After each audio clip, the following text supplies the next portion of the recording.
Hey there, happy Labor Day to everyone out there. My name is Jared Giannatasio with Pay Pros, and this is the HR Compliance Series.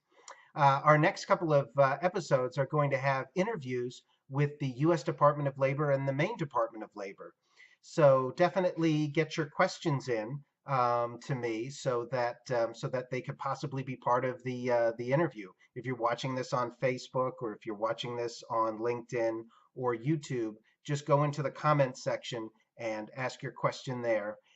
Or if you're watching it on Twitter, obviously tweet back to me and let me know what questions you want me to ask, and they might be part of the interview. It's also not just the Department of Labor for the state of Maine. We'll be having other states in coming episodes. Just let us know where you're based out of, or where you have operations out of, or what states you have questions about, and we can definitely get your questions answered. And obviously, a lot of these interviews are going to center on the red flags. What does the Department of Labor look for before they audit a company?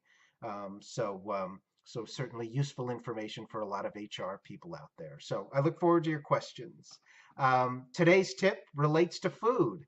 One of my favorite subjects being an Italian American, but it seems like about a little over a decade ago in Silicon Valley, a lot of startups were giving food to their code writers to keep them in house a little longer to get a little more work out of them. And now it's kind of ballooned into a real trend. If you're forward thinking or at all cool, you have some kind of free food for your employees, some kind of lunch or at least some kind of a snack. And recently, this practice has actually been backed up by some pretty serious psychiatric research. One of the research results that I read asked the simple question, who gives you free food?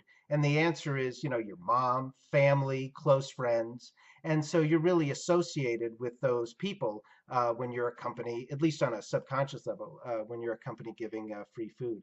The other subject relates to blood sugar, that when are about to eat, your blood sugar is at its lowest level. But as you eat, your blood sugar rises and you become far more receptive to a message, or you have a far more positive outlook on where you are. So, and this actually relates, this reminded me of my sales training when it talked about the power lunch or taking a client out to lunch.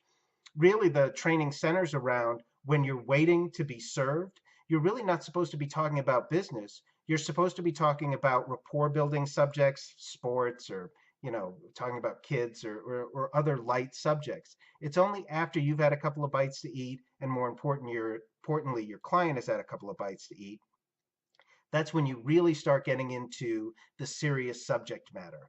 So that's the power lunch for you. So when you serve lunch to your employees, a lot of times when you have a message to deliver, you probably should wait until near the end when blood sugar is at its highest. So, anyways, so like I said, get your questions in to the comments section so that I can use them in my next couple of interviews, and I hope they benefit you. So, anyways, this is Jared Giannatasio with the HR Compliance Series.